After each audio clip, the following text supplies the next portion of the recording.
Bienvenue dans ce premier épisode d'un nouveau format qu'on teste sur l'ISCA Magazine.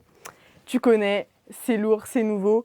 L'idée aujourd'hui, c'est de parler un peu parcours, musique, héritage, où on en est. Moi, c'est Calice et on est avec un invité de marque, DMC. C'est comment? Ça Ça dit va ou quoi? pas? Tu vas bien? Ouais, Tranquille, cool. tu connais. Moi, pour commencer, j'ai une question. Comment tu te définirais? En un seul mot. Comment je me définirais un mec sympa, qui Un aime la mec sympa? musique. Ouais, un mec sympa qui aime la musique, tu vois. Ok, belle intro, belle intro. C'est quoi, c'est quoi la première chose qui t'a fait commencer la musique?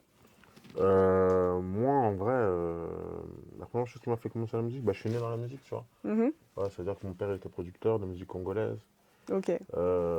Toute ma famille était dedans, mes frères étaient rappeurs, tout ça, tu vois. Mhm. Donc, c'était la suite logique, en fait, tu vois. Bien sûr. Ça a été quoi tes premiers artistes que t'as écoutés? Les premiers artistes, mes plus lointains souvenirs qui reviennent, c'était de la musique congolaise et Michael Jackson. Ok. Ouais, Et après, ça a continué sur quoi? Ça, c'était à quelle période, Michael Jackson, tout ça? Michael Jackson, c'était, on va dire, en fait, c'était toute ma vie, hein, Michael, hein. Mhm. Michael, c'est Michael, tu Aujourd'hui, vois? c'est aussi une influence pour toi quand tu fais ton propre son? Ouais, quand même, hein. Ok. C'est dingue, tu sais, là, j'ai fait la tournée avec SDM, tu vois. Mhm. Et avant de préparer la tournée, tu sais, je regardais ses concerts, tu vois. Ouais. C'est dingue, quoi. Ça te donne un peu un truc d'adrénaline. Ouais, c'est dingue, Je c'est dingue, capte. ouais, tu vois. Ouais, non, lourd. Le rap, c'était un peu une vocation pour toi. Et à quel moment, en fait, ça s'est éveillé de dire, OK, j'écoute des artistes, Mm. j'ai ces influences-là, Michael Jackson, la musique congolaise. À quel moment t'as eu ce déclic? Moi, c'est arrivé au collège, en sixième, où, tu sais, avec, genre, je faisais des sortes de karaoké solo, dans le sens où Mhm. les musiques que j'aimais bien, j'écrivais les paroles, tu vois, dans mes Ouais. cahiers, tu vois. Et après, je les rechantais derrière. Et au bout d'un moment, je me suis dit, c'est le moment de faire mes propres paroles, tu vois. Mhm. Et boum, je me suis lancé en cinquième, tu vois. Cinquième, Ouais, en c'est jeune. cinquième. Ouais, pour l'anecdote, anecdote de fou, c'est la première fois que j'en parle. Il y a un élève qui arrive dans mon collège, qui s'est fait virer de son collège, et lui faisait du rap. Mhm. Et qui me dit, ouais, les gars, il y a un studio là-bas à Bondy, ça s'appelle Studio C4. Et ce mec-là, tu connais GLK? Ouais. C'est lui. C'est lui, Lourd. le premier qui me ramène au studio, c'est lui, ouais. Ok. Ouais, Et tu vois. justement, ta première session studio, c'était comment? Il y avait de l'appréhension. Est-ce que tu as tout de suite été à l'aise? Bah ouais, moi j'ai été tout de suite à l'aise. Mhm. Et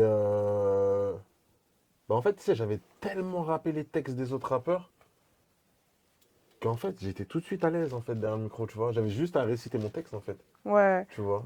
En parlant de première fois, donc là, il y a eu le studio, mais il y a aussi les scènes qui sont arrivées. Ouais.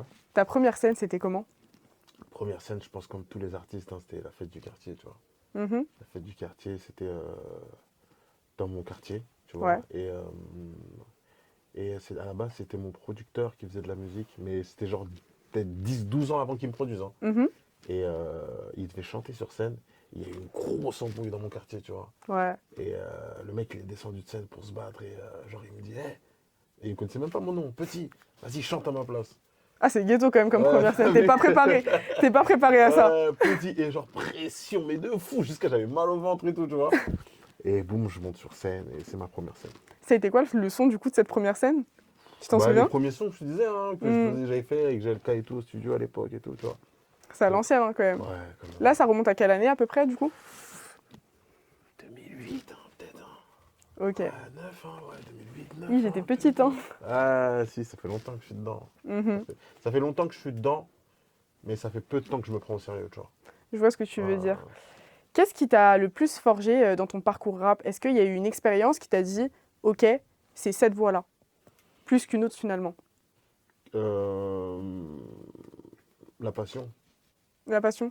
Ouais, c'est la passion qui a fait que je savais que c'était ça. Parce que tu sais, moi, qu'on va dire que ça fait longtemps que je rappe, mais ça fait peu de temps que je me prends au sérieux. Mhm. Dans le sens où mon père, il voulait pas trop que je fasse de la musique, tu vois. Parce que je pense qu'il connaissait l'envers du décor. Du coup, j'ai fait mes études. Tu vois, j'ai fait une licence en commerce international. Ok. Et en fin de compte, j'ai vu que ça me plaisait pas. Est-ce que cette licence, elle t'aide quand même aujourd'hui, comme ça reste marketing, commerce, Mhm. etc., dans ta musique et ton marketing? Ouais, oui, oui. Ça a Ouais, laissé si, des si. traces? Oui, il y a plein de notions, tout ça et tout, tu vois. Mais ouais, après avoir fini mes études, J'ai vu que, tu vois, import-export, les trucs, ça, c'était pas pour moi, tu vois. Même travailler pour les gens, c'était pas mon truc, je te dis la Mhm. vérité, tu vois. Et en fin de compte, je voulais faire un truc que j'aime. Mhm. Et qu'est-ce que j'aimais? C'était la musique. Bien sûr, Et tu vois, et moi, tu sais, à la base, je suis pile poil la génération XV Barbare, Niska, bien sûr. tout ça et tout, tu vois. Une Et époque. t'as capté. Et à ce moment-là, j'ai vu que on pouvait faire quelque chose, donc on a foncé, quoi. Ok. Moi, je vais passer à un peu une partie pour transitionner ça. Comment la musique a aujourd'hui eu un impact dans ta vie personnelle? C'est-à-dire que j'imagine que la vie personnelle forge finalement ta musique, Mhm. mais dans l'autre sens, comment ça a été pour toi? La musique, ça m'a surpris au moment où je me suis mis à parler de choses dont je n'arrive pas à parler, mais dans ma musique, j'arrive à en parler, tu vois. C'était un exutoire pour toi? Ouais, quand même beaucoup, ouais, tu vois. Mhm, Surtout, tu vois, quand tu arrives à parler de choses dont tu n'arrives pas à parler dans la vie de tous les jours, tu comprends quand même que ça te fait du bien, tu vois. Ça te mhm. permet quand même de te libérer, tu vois, quand tu vois, je mets mes écouteurs, mon casque ou truc et tu vois, là c'est que je bosse, c'est-à-dire mon cerveau il va pas penser aux meufs, à l'argent, Ouais, à la vie rien. finalement au quotidien. Ah là je suis que dans ça, Mhm. tu vois. C'est comme si j'entrais dans un autre monde en fait. Ouais, c'est une bulle pour toi. Ouais, vraiment, vraiment, vraiment, vraiment. Et cette bulle-là, donc tu as commencé la musique jeune et tôt, mais à quel moment tu as décidé de la partager et de l'ouvrir aussi au public? Bah très tôt, hein. Très tôt parce que, tu sais, comme je t'ai dit, très tôt on faisait des scènes du quartier, on avait des skyblogs à l'époque, Mhm, toutes ces choses-là, tu vois, YouTube, tout ça, Demolition à l'époque, bien sûr. très tôt, mais on s'est pris au sérieux très tard. C'est ça le truc. Mhm. Ouais. Dommage. Bah oui et non. Oui et non dans le sens où je connais énormément de mecs qui ont percé tôt. Mhm, Et en vrai de vrai, je me dis, comme je te dis, moi ma génération, c'est la génération de Niska et tout, tu vois. Et je préfère percer aujourd'hui qu'en 2015. je comprends. Pour toi, c'est pas un regret. Non. La Parce musique actuelle, que ça te plaît? Ce qui se passe ça me aujourd'hui? plaît, il y a beaucoup plus d'opportunités. Tu vois, par exemple, aujourd'hui, pour prendre un exemple proche de moi, tu vois, ça serait un SDM. Il peut faire la Fashion Week, il peut aller chez les streamers, il peut passer à la télé, il peut faire plein de choses. Tu vois, Mhm. le Niska 2015, jamais de la vie. Ouais, ça a évolué aussi C'était et sauvage. c'est Tu vois, beaucoup plus accepté tu aujourd'hui. vois, XV Barbare, Mhm. jamais de la vie, on les invite à la Fashion Week. Oui, Tu vois, XV Barbare de 2015. bien sûr, Parce que c'était encore, le truc qui n'était pas apprivoisé en fait. bien sûr. Et tu vois, aujourd'hui, on est dans un truc où, bah, ça marche bien en fait, tu vois. Ça s'ouvre de plus en plus. C'est ouvert de fou. Mhm. Aujourd'hui, tu peux avoir une carrière sans être une big star, tu vois. Dans le sens où, je sais pas, tu vois, pour donner un exemple, tu connais Bécard. Oui. Bécard, c'est un artiste qui monte, tu vois, Mhm. qui est pas connu de tous, hein. Qui est pas connu de tous, mais qui a quand même sa certaine. Enfin, il est une niche, Il il a a quand sa même son petite fan public. base. Ouais, ouais. Tu vois ce que je veux dire? Il fait ses trucs. Aujourd'hui, tu fais, allez, 2 hits, tu Mhm. fais une cigale. Ouais, C'est c'est bien. vrai. Tu vois ce que je veux dire? C'est vrai. Ça va vite. Alors qu'avant, genre, le sommet du rappeur, c'était genre un Olympia, tu vois. Et si tu Mhm. faisais Bercy, c'est vraiment. Bercy, c'était le Stade de France de l'ancienne, en fait. Ouais. Alors qu'aujourd'hui, On a un Nino qui fait. tu vois ce que je veux dire Ouais, ou pas? Alors qu'aujourd'hui, Bercy, c'est quoi? c'est vrai. Tu vois C'est ce que devenu je veux beaucoup dire? plus accessible et. C'est accessible aujourd'hui, tu vois. T'es pas obligé Mhm. d'être une big star pour faire Bercy, tu vois. Pour donner un exemple, tu vois, moi je connais genre une musique de Jossman, Ok. tu vois, mais il fait Bercy tranquille. Pourtant, moi je suis artiste, c'est-à-dire que je regarde un peu ce qui Ouais. se passe Tu et fais tout. des veilles, tu t'informes sur Voilà, le c'est sujet. peut-être pas la musique qui me correspond, tu vois. Mhm. Mais par exemple, je vois des Joker, Laylo, Jossman, ils font des Bercy tranquilles, pourtant c'est pas les plus gros vendeurs. Mhm. Tu vois, ils font pas les scores de Werenoi, ils font pas les Bien scores sûr. de SDM, mais les mecs ils remplissent des grosses salles, tu vois. Et c'est là Mhm. que tu vois que le rap, ça a pris beaucoup plus de place qu'avant, tu vois. Ouais, je vais rebondir justement sur ce truc-là de c'est pas les artistes qui te correspondent. Mm. Aujourd'hui, qu'est-ce que tu écoutes et dans quoi tu te reconnais? Aujourd'hui, qu'est-ce que j'écoute? Bah, tu sais quoi, je vais te dire un truc, j'écoute très peu de rap français. Ok. Très, très peu. Quelles influences? Je suis beaucoup sur les States, la Ok. vérité, tu vois. Je suis beaucoup sur les States, je suis beaucoup sur London, je suis beaucoup sur l'Afrique aussi. Ça se ressent un peu dans ta musique Ça aussi, se hein. ressent? Ouais. Voilà, tu vois, je suis beaucoup sur l'Afrique et ouais, hein, ouais, je suis beaucoup sur ça, tu vois. Parce que T'as des artistes ou là, un son du moment qui te vient? j'aime beaucoup le dernier projet de Central C. Ouais. Tu vois, j'ai kiffé de ouf. Il y a mon gars Imra en Côte d'Ivoire qui Mhm. explose tout. Tu vois, il y a mon gars Imra. Il y a qui d'autre j'en ai tellement, je te jure. Ouais. Là, on parle beaucoup son, mais est-ce que au niveau de l'image, de la direction artistique, il y a aussi des Mhm. artistes qui te correspondent dans leur storytelling, tout simplement? En France, En France ou même à l'étranger? bah, j'aime beaucoup le storytelling de Central C, tu vois. Le fait de. Tu sais, le mec, très tôt, il est parti à l'étranger, tu vois. Mhm. Très tôt, il a cherché à conquérir l'Europe, après le monde. Le mec, il finit avec Drake, tu vois. Ouais. Alors qu'à la base, il rappe dans son quartier à Londres. Mhm. Tu vois, j'aime beaucoup le storytelling qu'il a fait Central C autour de ça et tout. Il y a qui d'autre j'ai bien aimé le développement de la mano. Ok. Ouais, Dans j'ai quel bien. sens? Au niveau de la stratégie? En fait, il a rapporté de l'énergie à la musique. C'est Je sais vrai, pas comment t'expliquer c'est ça. peut-être un manque qu'on avait, je pense, ces Voilà. derniers temps. Tu vois, il a ramené ce truc de turn up. Bien Tu sûr. vois. Alors que et moi, je suis un mec en soirée, je suis agité un peu, tu vois. Je suis Agité. agité de ouf, j'aime grave m'ambiancer, sauter et tout, tu vois. Et j'aime beaucoup la mano, ce qu'il a fait là, son truc. Et tu vois la différence de. Tu vois, la mano, il fait de la drill. Mhm. Mais tu vois la différence de, par exemple, tout ce que se fait. Comment il s'appelle Bad Bad, tout ça. C'est quoi leur groupe déjà? La Honda 19. Ouais. C'est de la drill, Mhm. mais c'est très posé. Mhm. Tu vois? C'est pas turn up. Oui, justement, Tu est-ce que vois? ces influences trap drill, ça t'inquiète ou au final ça t'inspire? Non, ça m'inspire. Mhm. Ouais, c'est de la bonne musique. C'est de la bonne Ouais, musique? les deux, c'est de la bonne musique, ça m'inspire. Voilà, tu vois. Là, qu'est-ce que tu penses en parlant trap drill, etc. Dernier album de Gazo, Apocalypse.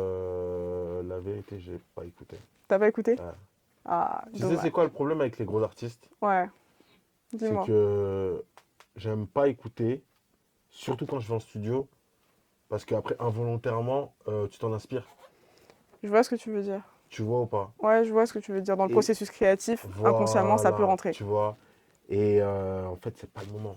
Tu vois, je te dis la vérité. C'est pas le moment de s'en inspirer, tu vois. Donc, mais j'ai écouté ceux d'avant, surtout le premier Drill FR, j'ai beaucoup aimé. Mhm. J'ai écouté ceux d'avant, mais j'ai pas écouté le dernier. Je vais me pencher dessus un peu plus tard. Ok, c'était juste un peu d'actu, tu connais. Est-ce que tu as déjà ressenti la pression de t'adapter aux tendances musicales en parlant justement de ces influences que tu peux avoir? Mhm. C'est comment toi, au niveau du processus créatif, dans tes étapes, dans ta stratégie? Bah, en vrai, hein, j'ai jamais ressenti ça, dans le sens où, tu sais, je suis grave. En fait, je suis grave pour l'évolution, Mhm. tu vois. Je suis grave pour l'évolution, je suis grave pour. Je veille à ce qui se passe en fait sur le marché, tu vois. Et comme je t'ai dit, moi je suis beaucoup à l'étranger. C'est-à-dire que des fois, euh, je découvre des tendances avant qu'elles arrivent en France. Ouais, Et il y des a fois, toujours ce petit temps de retard, tu vois ce que je veux dire? c'est hip-hop. Tu vois ce que je veux dire? Ça veut dire que, en fait, quand le truc il arrive en France, je suis déjà dessus depuis un an et demi. Mhm. C'est-à-dire que quand ça arrive, on surfe dessus facile en fait. Ouais, je vois ce que tu veux dire, tu as le temps de t'adapter. C'est ça. Et surtout, je suis pas dans ce truc où, genre, oh putain, je suis en retard, faut que je m'adapte, c'est plus bon. Même pas parce qu'en vrai, comme je suis, Mhm. bah, je tente en même temps, tu vois. Tu vois Ok, ce que je veux dire? je vois ce que tu veux dire. Mm, Justement, on parle de ces collaborations entre Europe, States, etc. mm, Moi, j'aimerais revenir notamment sur l'indépendance que tu as aussi dans ta musique, mm, ce côté artiste et mm. libéré que tu peux avoir. Label ou indé, qu'est-ce qui fait pour toi la différence? Quel conseil tu donnerais à un artiste qui rentre dans le game finalement? Moi, le conseil que je donnerais, avant de signer un contrat, un truc comme ça serait de voir beaucoup la personnalité de l'artiste. Mhm. Tu vois, la personnalité, dans le sens où tout le monde n'est pas fait pour être en indé, tout le monde n'est pas fait pour être en maison de disque, en artiste. Ok, je vois ce que tu veux dire. Tu vois ou pas? Ouais, sur Parce que ta manière d'être. c'est ça, parce que nous, par exemple, moi, dans mon label, on fait tout. Tu vois? Mhm. C'est-à-dire qu'on fait nous-mêmes nos clips, bah, nous-mêmes, on paye nos studios, on fait nos trucs, on crée nos DA, on fait trucs. Mhm. On fait tout, tu vois. Ton label, il existe depuis combien de temps déjà? 2 ans maintenant, tu Ok. vois. Mais il y a des artistes, des fois, qui sont juste bons, et qui n'ont pas forcément tout ce savoir de savoir faire une DA, toutes ces Mhm, choses-là. Et un accompagnement en artiste, c'est le meilleur pour eux, tu vois. mhm. C'est ça le truc. Toi, c'est quoi l'accompagnement que tu as eu justement de tes débuts à maintenant? Ouais, non, mon full indé, hein. Full indé? Ouais, full indé, full indé. Tout savoir faire, avoir un peu ce côté Ouais, couteau suisse? en fait, ça vient de là, hein. Étant donné que on a tout fait tout seul, aujourd'hui, c'est facile, tu vois. C'est facile et oui, C'est c'est ça. quelque chose aussi, un truc que tu as acquis C'est ça, en avec fait. l'expérience. C'est ça, en fait. Tu vois. C'est en forgeant qu'on devient forgeron. Je comprends. Ça a été quoi ta plus grosse leçon que tu as pu retenir en fait de tes expériences dans le rap? Est-ce que tu as une anecdote qui t'a vraiment marqué? La plus grosse leçon, je pense que ça serait ne rien attendre des gens. Et surtout, je pense que le plus gros conseil que j'aurais donné, genre, ce serait d'être imperméable. Je comprends. Dans le sens où il y a beaucoup de méchanceté quand t'es exposé. Tu vois, Sur les réseaux ou est-ce que tu le vis aussi dans la vie de tous les jours les deux. Vie de tous les jours et méchanceté. Être imperméable et. Quand je dis être imperméable, c'est vraiment. T'as vu les insultes, tout ça, toutes les conneries, les trucs négatifs, faut pas calculer. Vraiment, faut qu'une fois que ça rentre, ça ressort tout de suite. Et surtout, rester focus, ne pas en vouloir aux gens parce que. Tu sais, il y a plein de choses que tu interprètes quand tu es artiste, mais les gens ne le voient pas de la même façon en face. Je vois ce que tu veux dire. Tu Comment tu vois. arrives à t'en protéger toi de ça? Moi, ça a pris du temps, mais je l'ai compris. Mais en vrai, en fait, faut le comprendre. C'est la meilleure façon de se protéger. Je Tu comprends vois. ce que tu veux dire, c'est déjà prendre conscience. C'est ça. Parce que par exemple, tu vois, pour donner un exemple, tu peux être là, tu fais ta musique, ton pote, il ne partage pas. Mhm. Mais il partage des mecs connus. Ouais, ouais, Tu peux mal le prendre. je comprends ce que tu veux dire. Toi, est-ce que ça t'est arrivé déjà dans tes débuts? Oui, bah, bien sûr que ça m'est arrivé. Mhm. Mais en fait, faut pas le voir comme ça. Parce que le mec, à côté de toi, il se rend même pas compte de tout ça, de l'importance de partager en fait. Ouais. C'est sûr que voilà, ça donne plus de force à C'est des gens donc, qui en ont déjà. c'est ça. Mais en vrai, hein, le vrai secret de la musique, c'est que c'est plus les gens que tu ne connais pas qui vont t'aider que les gens que tu connais. Je capte. Je te jure. C'est bizarre, hein. Ouais. Ça, c'est même la vie, hein. Il y a plus de gens que tu connais pas qui vont t'aider que des gens que tu connais. Et ça, je pense que c'est un peu un truc qui est lié à l'artistique en général, tu vois. Même pas Ouais. que dans la musique ou quoi, même dans Hmm. l'entrepreneuriat pour aller plus Ouais, loin. c'est ça, c'est ça. Bah, tu vois, par exemple, quand tu as un ennemi, t'as un ami qui est, qui a l'esprit entrepreneuriat, il Mhm. comprend que tu fais de la musique, que tu as besoin de visibilité. C'est-à-dire que même s'il n'écoute pas ta musique, il va te partager, il va te mettre dans Ouais, ses même stories. si ça lui correspond pas ou C'est quoi. ça. Mais celui qui comprend pas ça, Mhm. il comprend pas que toi, tu en as besoin. Ça veut dire qu'en fait, il te fait du mal, mais il sait même pas qu'il te fait du mal, en fait. Ouais, il s'en rend pas compte. Il se Mais rend en pas tout compte cas, de la ce qui se leçon à passe, en fait. retenir, c'est ce côté imperméable. Et je C'est pense que ça. voilà, les jeunes artistes, ils ont aussi peut-être besoin de le savoir ou de le comprendre. C'est un C'est ça. espèce d'avertissement que tu fais. Ouais, vraiment, vraiment. Faut rester focus, regarder tout droit et continuer à avancer. Ok, on parlait justement, juste avant, d'entourage, de trahison finalement. Mhm. Pour toi, qu'est-ce qui fait une vraie équipe? Aujourd'hui, tes vrais gens, c'est quoi le cadre que tu as? Moi, pour moi, aujourd'hui, une vraie équipe, c'est des intérêts communs. C'est la vérité. Intérêt? Ouais, intérêts communs. Dans le sens où tu peux mettre ton frère en manager, tout ça et tout. Mhm. Mais s'il n'a pas les qualifications pour, ça sert à quoi?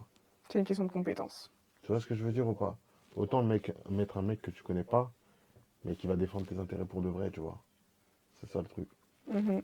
Parce que je vois beaucoup de mecs qui mettent leurs potes, leurs trucs en manager. Au final, ça aboutit à rien. Ok, c'est ton manager, mais il connaît quoi? Il a des contacts. Alors que tu Je vas vois aller ce que tu prendre un veux dire. mec qui est dans le milieu. Ouais, t'inquiète, viens, tac, un tel, tac, je te ramène en interview là, je t'envoie dans telle radio, tu fais ça, ça, ça, ça, j'ai réussi à gratter ça, ça, ça, ça.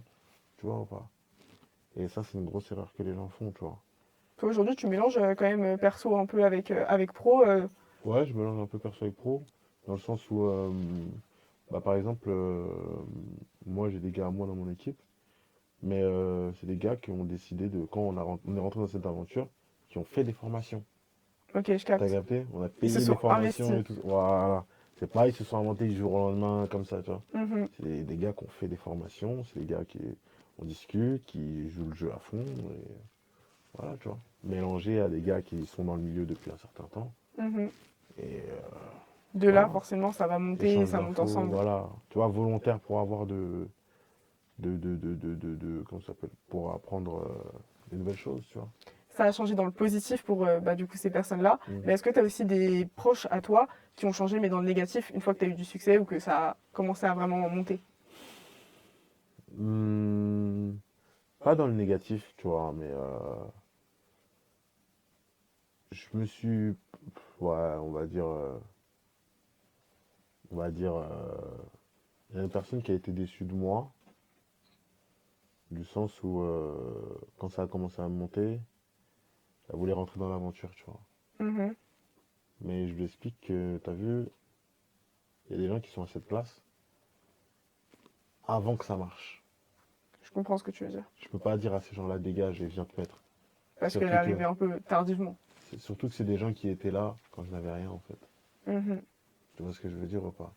Ouais, Et je en vois. fait, j'ai envie de rester avec lui parce qu'il a cru en moi quand j'avais pas.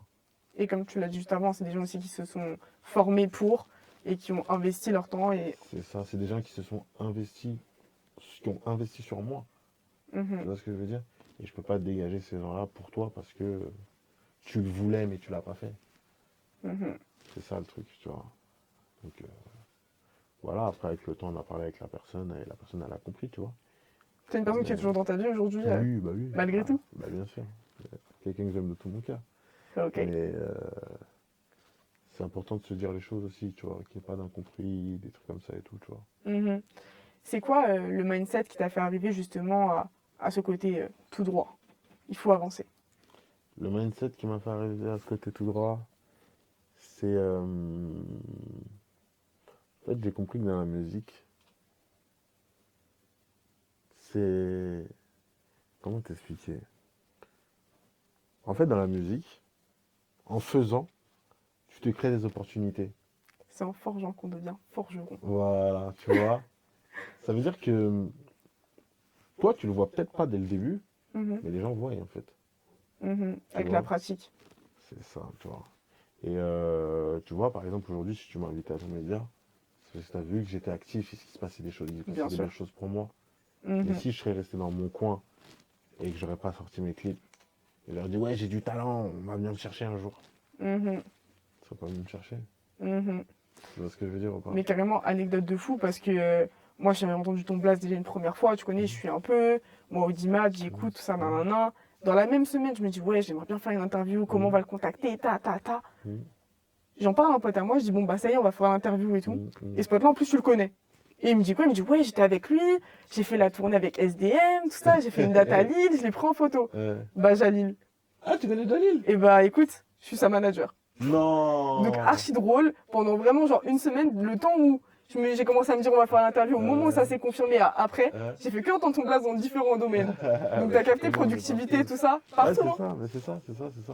Bah, c'est ça, tu vois, c'est que, en fait, je me facilite moi-même, Mhm, tu vois. Je me facilite dans le sens où, bah, en bossant partout, partout, bah, ça attire, en fait. Tu vois ce mhm, que je veux dire? Ça attire vraiment les choses. Et je pense que c'est comme ça qu'on arrive au succès, tu vois. C'est que, mhm. en fait, au final, c'est le travail qui paye. Je vois. Et en parlant de succès, aujourd'hui, t'en es là. Mm. Mais c'est quoi les prochaines étapes? Les prochaines étapes, pour moi, je pense que ça serait d'aller chercher un bon hit qui tourne, tu Mhm. vois. Ouais, histoire de rentrer dans la cour des grands et on va dire, tu vois, comme quand t'es petit là et que tu jettes dans le grand bassin. Ouais, je Bah capte. voilà, bah c'est ça. Le grand plongeon en mode Voilà, le frisson. exactement. Voilà, avant on nageait avec la bouée, tout ça et tout. Là maintenant on va se jeter dans le grand bassin sans la perche. Je capte ce que tu veux Tu dire. vois, bah là voilà, c'est intégrer la cour des grands et voilà, tu vois. C'est quoi le plus gros prix que t'as eu à payer pour en arriver justement là et atteindre peut-être même au-dessus? Le plus gros prix, euh, le plus gros prix, je pense, ça serait genre l'égoïsme, dans le Mhm. sens où ta vie arrive à un moment donné, et c'est pas que dans le rap, hein, c'est dans tout, hein. Il va falloir que tu penses qu'à toi, Mhm. tu vois. Ouais. Ça veut dire que Dans la vie de tous les jours, hein. c'est ça, Tu vas avancer.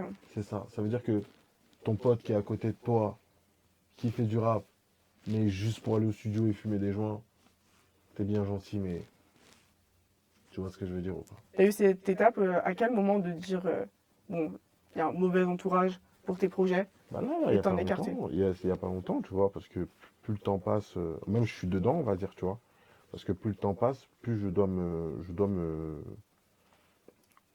structurer et me rapprocher de gens qui vont me faire avancer, tu vois. Mhm. Tu vois, c'est triste, mais tu vois, c'est comme au foot et tout, tu vois. Arrive un moment donné, tu joues au foot, les burgers, les grecs et tout, c'est plus possible. Ouais. C'est des sacrifices qu'il y a à faire. C'est ça, tu vois. Au bout d'un moment, tu dois penser à toi, tu vois. Là, par exemple, tu vois, un truc, moi, que j'ai fait là. Moi, t'as vu, je fête Noël avec ma famille toutes les années. Mhm. Mais tu vois, Imara, il m'appelle pour le concert à Abidjan, donc 40 000 personnes, son concert. Mhm. Et je dis à ma famille, bon, cette année, je pourrais pas être là avec vous, tu vois. Ouais, c'est Tu dur. vois. Et ma soeur qui me dit, putain, je suis trop dégoûté et tout, ça m'a fondu le cœur en deux, tu vois. Noël, c'est un temps de famille, c'est un temps de partage. Tu vois ou pas? Mais c'est un sacrifice que je dois faire pour ma réussite. Mm. Tu vois ce que je veux dire? Là, Mhm. j'arrive à Abidjan, parce que j'ai fait le Morphée avec Imra et qui a tout explosé. Ouais, comment ça s'est passé? Ah, ça s'est super bien passé, gros. Imra, comme ils disent à Abidjan, c'est un 10. Dans le sens où tout ce qu'il a, il le mérite. C'est un charbonneur. Mhm. Là, c'est un acharné de travail. Et ouais, tu connais, c'est mon gars depuis, en fait. C'est mon gars depuis, avant le succès, tu vois. Et je suis allé l'année dernière pendant la CAN. On se check et tout. Je lui dis, hey, tu dis quoi, viens, on se fait un petit morceau, j'aimerais bien te mettre sur mon projet. Il me dit, Mhm. vas-y, let's go, la date, l'heure. Boum, il vient en studio. 2, 3 jours après, on fait le clip. Je rentre en France, je sors le clip. Le truc, il explose, tu vois. Mhm. Voilà, donc C'est du tout droit. tout droit, c'est ça. Pas de chichi, pas de tout droit, tu vois. Mhm. Et c'est ça que j'aime, tu Ok. vois. Et ça, on dit, seul le travail paye. C'est pour ça qu'il faut bosser. Et Bah, c'est pour ça qu'on se lève tous les jours. exactement. C'est la passion. Exactement, tu vois. Donc voilà. Est-ce que tu as déjà pensé à élargir ton domaine musical au-delà du rap? Tu parles uniquement du domaine musical ou un peu de tout? Ouais, est-ce que, bah, déjà dans un premier temps, est-ce que dans la musique, tu as pensé à faire d'autres choses que du rap? Et ensuite, éventuellement, est-ce que dans la vie de tous les jours, tu as pensé à faire autre chose? Acteur, mannequin, Bah en fait, modèle? bah, comme je t'ai dit, tu vois, avec le label, on fait beaucoup de vidéos, Mhm. tu vois. On fait de la vidéo. Euh, Franchement, moi, le vrai truc, c'est quoi? C'est genre, pas forcément être. Je pense que si j'ai une vie après le rap, ça sera pas de l'artistique. Ok. Voilà. Je pense que, tu vois, je pourrais être producteur, des trucs comme ça, Ça manager et reste de tout. l'artistique quand même. Ouais, je pourrais, mais tu vois, une fois que j'aurais tourné vraiment la page de tout ça, Mhm. ça serait dans les affaires. Mais quand je dis dans les affaires, c'est vraiment un truc. Je rase mes locks, je mets un costard et En mode immobilier, immobilier. voilà. Et tu vois, on l'a dit en même temps. On l'a dit Je en même capte temps. totalement l'ADA. Ouais, ça serait des trucs comme ça, construire en Côte d'Ivoire, le truc, faire de l'import-export, bah, tu vois, retourner dans le truc. J'ai mon diplôme qui est là, qui dort, Mhm. tu vois, C'est cyclique finalement un peu. c'est ça, tu Tu te vois. lèves par passion, tu pars quand même dans un truc d'études ou quoi que ce soit, tu continues sur la passion et finalement tu reviens à quelque chose. C'est ça, tu vois. Je pense que un truc, je sais pas moi, ramener des voitures en Afrique, des gros Range Rover, faire un business, je sais pas, ouvrir un grand institut ou. Je sais pas. Après aussi peut-être une émission Pouvoir rendre. télé, tu vois, je sais pas, tu vois. Mhm. Mais Mais ça reste quand même dans le ça reste, partage. ouais, si, C'est ouais. toujours quand même des valeurs qui reviennent un peu là dans ton discours. Ouais, bah on a été élevé comme ça. Mhm. On a été élevé comme ça, on vient d'endroits où si on se serrait pas les couilles, on était mort, tu vois. Je vois ce que tu veux Donc dire. voilà, tu vois.